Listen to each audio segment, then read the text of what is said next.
serikali ama viongozi wa serikali akiwemo Rais wa Jamhuri ya Muungano wa Tanzania Mheshimiwa Dr. Samia Suluhu Hassan inasikitishwa na imeumizwa sana na matukio yale na madhara yake. Madhara haya yametugusa sote, ama moja kwa moja ama kwa namna nyingine.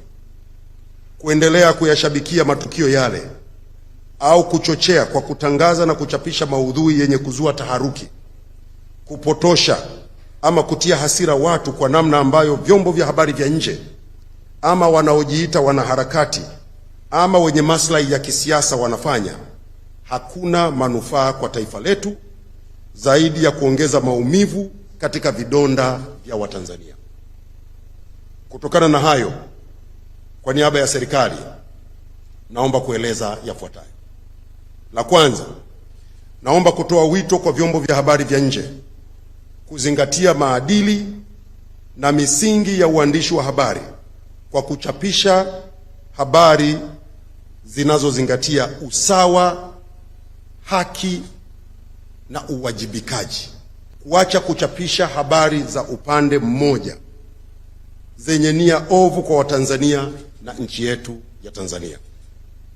Serikali ipo tayari wakati wote kutoa ushirikiano kwa vyombo vya habari vya ndani na nje ya nchi pale watakapotaka taarifa.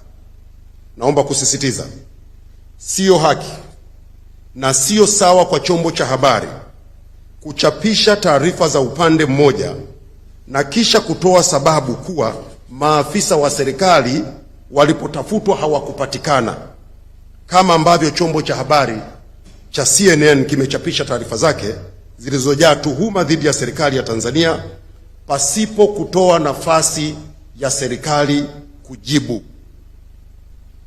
Kwa wanasheria, wana kanuni moja inaitwa the principle of natural justice. Huwezi ukazungumzia jambo linalomtuhumu, linalomzungumzia mtu ama upande mmoja, halafu upande mwingine ama mtu mwingine usimpe nafasi ya kujibu. That is unprofessional.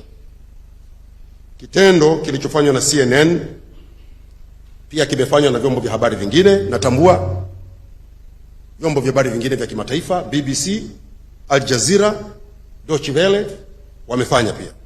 Naomba kusisitiza, sio sawa na sio haki katika misingi na maadili ya uandishi wa habari. Huu ni ukiukwaji mkubwa na wa makusudi.